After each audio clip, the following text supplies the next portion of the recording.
the right to disconnect. This is there, an official code of practice in place since the 1st of April.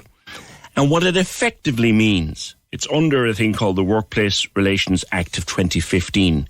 It's an extension of it. You don't have to be available for work outside of normal hours. And your boss can't put pressure on you for extra work outside of normal hours. It's kind of been there for a while, but we've refined it a little bit. Cliona Kenny is an employment law solicitor with CKT. Cliona, good morning to you. Good morning. Thank you for inviting me on. It's good to have you. It kind of has always been there, but this has refined it. You now have a right to say to your boss, well, sorry, that's my downtime. I'll be back to you. You can, and there always have been a number of statutes that surround the employee-employment law relationship. But basically, this is a guidance and a code of practice that has been brought in by the Minister, and it sets out in very, very detailed way what should be happening. And a lot of this has to do with the employer and the employee relationship and deciding what's appropriate for that employee and that business. So it's not going to be the same for everyone, but it depends on your role within an organisation and the business that you're working for. Like, if you take my job, that would be impossible for me to do, coming in here at 7 o'clock and finishing my day at home around 4 o'clock. You know, it would be impossible for me to say, well, I'm not available then until the following morning. You just couldn't do that. Well, I think that's what's very important to realise. I mean, certain jobs, by their very nature, by their status, by the type of work it is, will be work that you will be required to maybe take calls at 11 o'clock at night or to go out in a car at 2 in the morning, depending on what your role is. But then once it is all, your rest breaks are taken care of, you're under the organisation of working time and you're getting salary commensurate with that and you're getting time off commensurate with the obligations, that's fine. So this code of practice really sets out a general guidance, but it very much has to then be tailored to your individual business and your job. Effectively, if your job ends at 5 and something could easily wait until morning, then your boss doesn't have the right to make you do that at 7:30 at home. Am I right there? That would be pretty much, yes. You would have a right to say, look, that is not extremely urgent. Can I do that in the morning?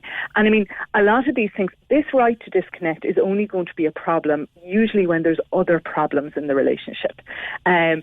It's not going to be something that crops up solo on its own. But yes, if it is a matter that can wait, if it is a matter that really doesn't need to be dealt with and you've been working all day, and, you've been there and you've taken care of all your tasks for that day, I think then it would be very reasonable for an employee to say, I can't do that this evening, I will do it in the morning. And this code is saying that you cannot be penalised for that. Communication, of course, very important at all levels. Yes.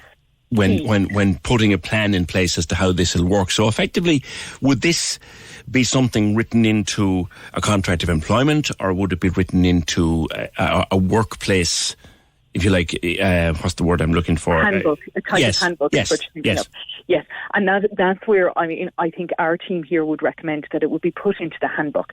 So usually what you would have is you have your terms of employment or contract, which tells you the hours you work and your role and your salary. And then for most people, there's usually policies and procedures that apply to that business. So it would have to do with the annual leave policy, the maternity leave policy, the grievance policy. If there's a problem, how do you deal with that? And the right to disconnect. This, based on this guidance and code of practice, we would believe should be in there. But in fairness, the code of practice is quite detailed. It gives a good layout, a template layout at the end and clauses, but it is always going to have to be tailored to the individual business and the individual and the employees that work therein. So there's always this conversation that goes on between an employee and an employer as to what works best. There should also be a conversation, should there not, as to what constitutes urgent. Yes. And I mean, that is something that should be worked out with your manager and with the team that you work in, because there will be urgent things. It's the nature of the world we live in. And of course, everybody thinks their thing is urgent. But at some stage, a business does have to decide how they're going to prioritise the workload and how that's going to be dealt with. And that, again, is part of this conversation to ensure that people are getting their proper breaks, they are getting their proper time off, which is so important for the health and well-being of everybody. And that, in turn, is very good for business. Now, delayed send of email has been there practically since email was invented. Fergal was telling me here the other day that Outlook, for example, has had that facility for years, that you could send the email but tell it not to be delivered until 9 o'clock in the morning. Should systems like that be used wherever appropriate? Where appropriate, and I think and there's different ways that different people have of organising that. So the delayed send is definitely a technique that is used by a lot of people, but also your notifications. We all have, for the most part, we have our work emails a lot of the time on our mobile devices, but you can turn off notifications. And I think sometimes people forget that. Yes. So sometimes you hear of people complaining, I got a ping at 11 o'clock at night, or, you can decide, once you've discussed it with your employer and once you know the layout of what you need to achieve in any given day, and you're happy that nothing is urgent, you can always turn off the notifications on your phone at 7 o'clock at night or 6 p.m. or whatever time it is, and maybe have an arrangement with your team or your manager that if something is urgent, they'll telephone. It all depends. It can be all tailored, but it has to be tailored to the individual circumstance. It's down to communication. Where we heard this over the last few months was in the realms of working from home.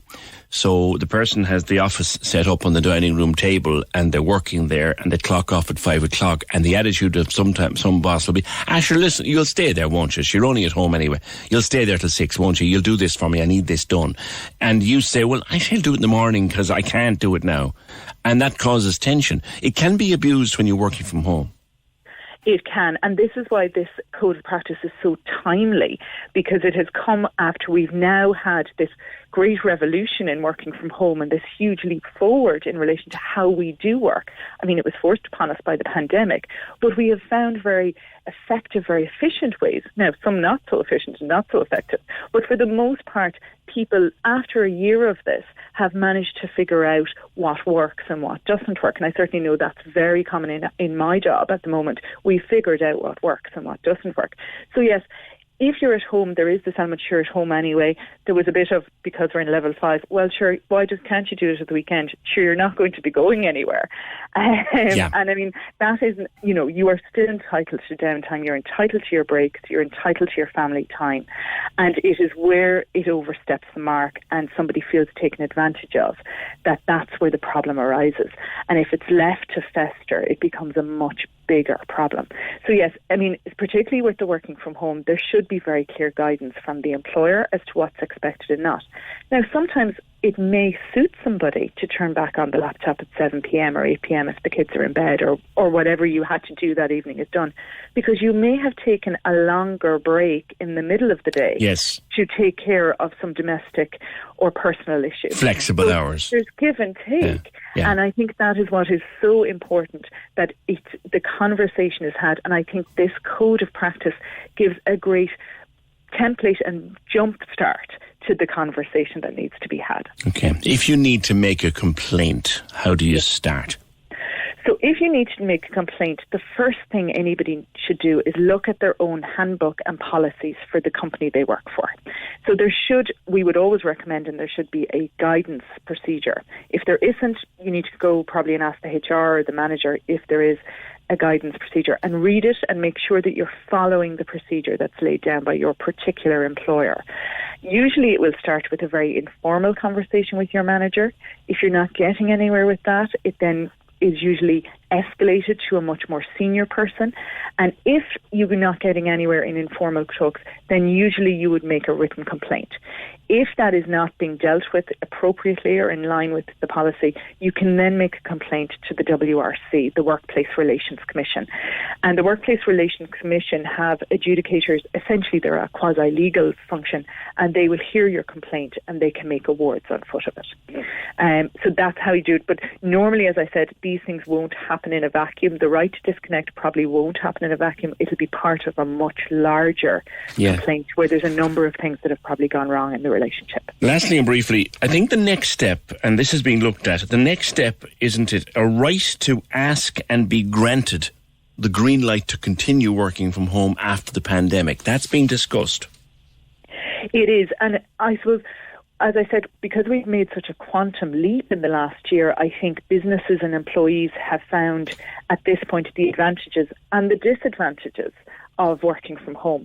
And I think, again, it's going to have to be tailored to the business. There are some jobs that just can't be done from home. Yes. They just can't. Yes. And there are some tasks that will never be possible to be done at home. But it's part of a wider discussion as to how our lives are going to look going into the future. And I think employers have found out, actually, people working from home is working in a lot of instances. Yeah. And that in itself leads to greater efficiencies along the line, and a lot of the time to greater goodwill and morale, which is always a good thing. Yeah. It really is down to everybody communicating properly, working together, and understanding that when he or she wants a day out of it, they get the day out of it unless it's an absolute emergency.